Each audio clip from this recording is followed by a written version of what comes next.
16. Ealdorman Taavi. Erna glumps into the drab gray meeting hall with her spirits high. There she observes Lord Taavi attending the commoner's complaint, with young Ollie stationed to his right, wearing a long-drawn face. Ollie's hand rests on a dagger crusted with emeralds and pearls. He is dressed in fine furs and textured linens. The windows hang like paintings of the outside in the dark stone room. The light shines on Taavi's face, highlighting his gentler features. The crowd's breathy whispers and footfalls seem to echo louder as if from the door to the floor to the ceiling. Erna attempts to ease her bulk in past the musty smells, avoiding contact, to stand on Taavi's left. She listens to the haggard Nepal woman's lamentations of the disappearance of her husband. Her voice is shrill, recalling the terrible realization of all her cattle being missing, meaning loss of income. "What do you say, little lord?" Taavi asks Ollie encouragingly. Ollie's droopy eyes look upon the woman in tears and tattered clothes.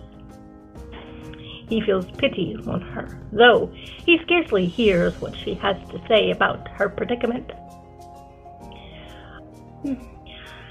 "How many cattle do we have left to give?" He questions, calculating in his mind of all the other people clustered in lined groups in the great hall, with their woes ready to spill before them. "2," Taavi answers him, smiling, as if unmoved by the woman's dilemma.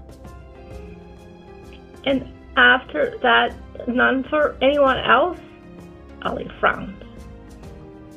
"True. I have only so much to give." "You can't save them all," Erna reminds him, considering appearing sympathetic towards all those that stand behind the Baltimore woman, now sobbing uncontrollably. "Can we just give her the cows and not hear any more stories?" Ollie asked, downcast and teary-eyed himself. "You don't wish to hear any more later? Help more people?" Taavi inquires earnestly. "No," Ollie affirms. "We cannot. You said. Just send them away." "You don't care about the people?" Erna exclaims. If we can do nothing, I would rather not hear any more." Ollie pouts, crossing his arms.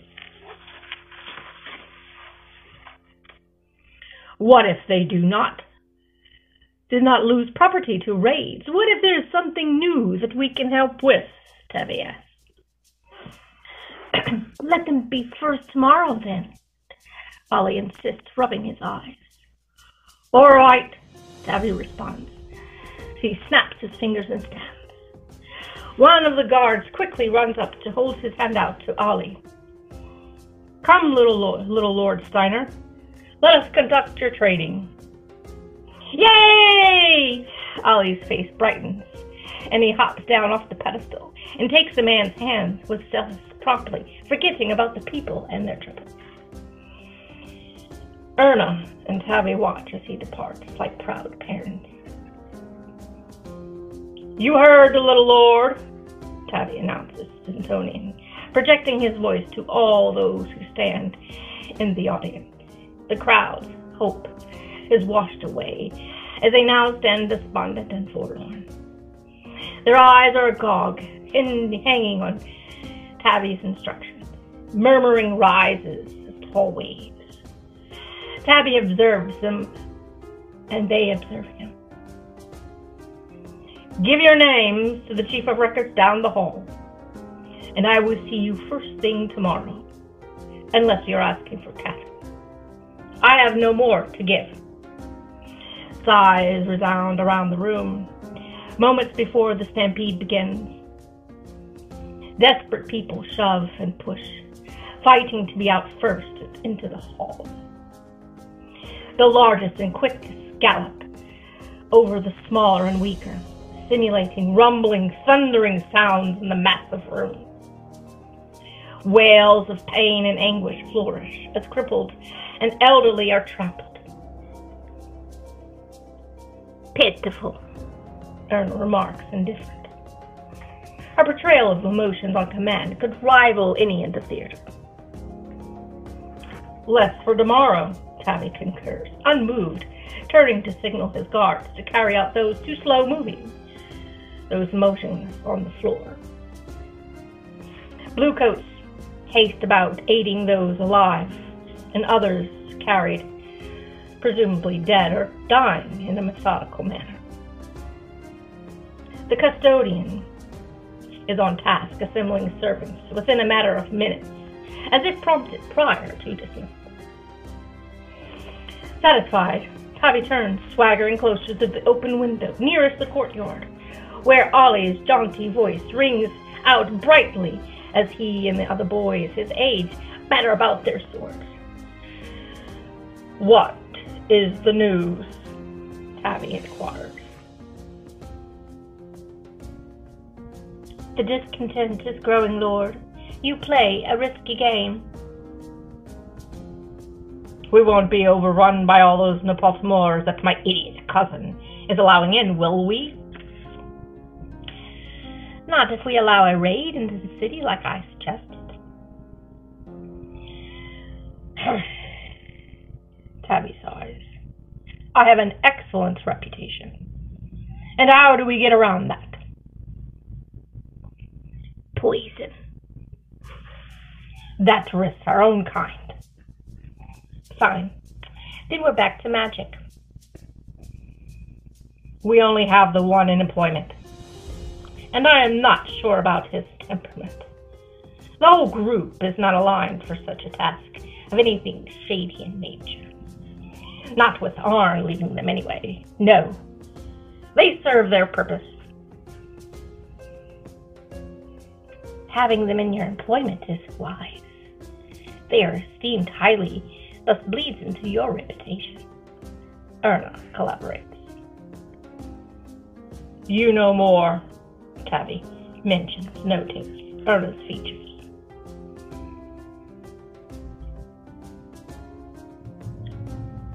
"Excelia informs me there is a child, a girl born with magical abilities."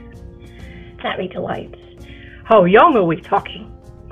"She is 3, easy to steal now, but..." "What is the problem?" "Several. Your cousin Woden has gotten wind of her. I fear that it may be difficult to snatch her up without a mass search. Her parents have sought audience with the king in hopes of protection and gold." "Dimara!" Taavi turns sour. "They will get just that too." "Not for long," Erna says, smiling. "I can take care of it if you need." "I need it now!" He balls his fist. But as soon as he does, he relaxes, taking a deep breath. "Conjurers rarely produce magical abilities, but those elves, we need an alignment. Yet, keep our agenda low." "Erna," Taavi pronounces, cupping her face with his hands. "Do you know what our little adopted boy is for?" Erna's smile, broad, eyes staring longingly into Taavi's. "Yes, I won't kill the girl.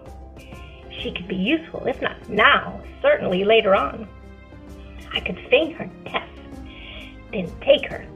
No one will suspect if I have a girl. They will assume she's a bastard. She will grow to love whom I choose at such a young age. A good match for your son. Is that what you're thinking?" "Remember Mallory?" "The boy's grandfather?" Erna says, her face crinkled. He fled Nepalthmore after his wife was murdered for being a witch." "Ah," Erna mutters, thick with excitement. he can possibly... She follows Taavi's eyes to Ollie outside, tilting a wooden sword. Erna's hands glide over Taavi's broad chest, roaming further to his shoulders. She licks her lips as Taavi rests in deep thought. Only the boy should have shown signs by now. He sighs. That Captain Aubrey might have been an option if we could control him. But that is neither here nor there. Alas, all these Damara and the Baltimore's about. Surely one of them dabbles in magic. Frustration sweeps over him. He turns back to Erna, pleased with her caressing, searching her demeanor. I have looked, sir, she avows, hopeful with her hands around his waist. Advertise a reward for such a person, and they will come to you. No! I cannot afford to do it publicly, especially after Swai. I will have to rely on Turan. I don't trust him. He tried to steal the White Wizard right from under us. You leave me no choice! He snaps abruptly. Uneasiness takes her as Taavi's expressions shift from gentle to chilly. I will find a way, Lord, she reassures him. That's my Erna. He calms, smiling sadistically. His hands reach for her breast. He caresses them, with his eyes pressing down on her. Erna avoids his gaze. Worry consumes her. What other news? He whispers, reeling her in close, until they are as two embracing lovers. Another marriage proposal. She mumbles low. Her eyes are blank, aiming towards the window. Who this time? He lifts Erna's head. He's peering down at Erna, once alluring blue eyes.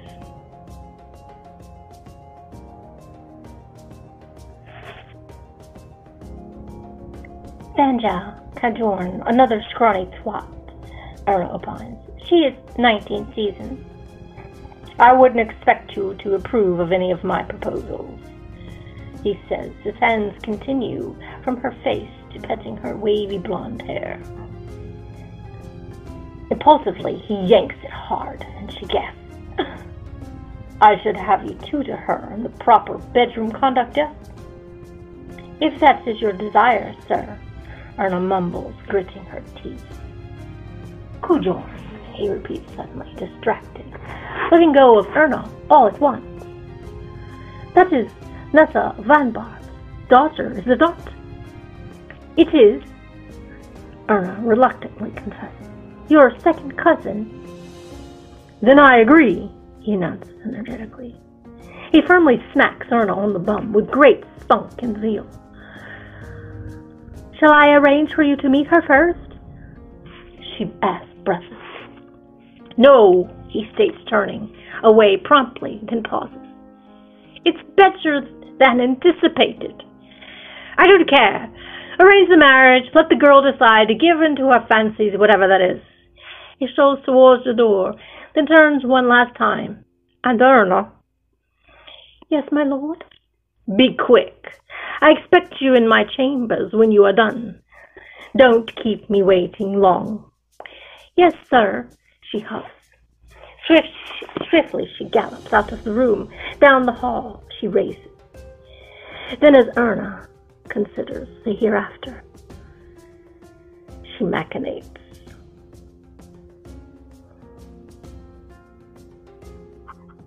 Hello, my name is Deanne Trudge Kellogg. I'm an artist, illustrator, writer, and I've been reading to you from the White Wizard of Hofstorp series, Book 2, Collective Minds. Books are available Amazon, Ingram, and Barnes & Noble. They're available in ebook or paperback, whatever your preference is. I am so glad you enjoyed that bit. Oh my goodness, what do you think about those two? Interesting little predicament poor little Ali's in, or he's growing up. Let's see what happens. So, until next time.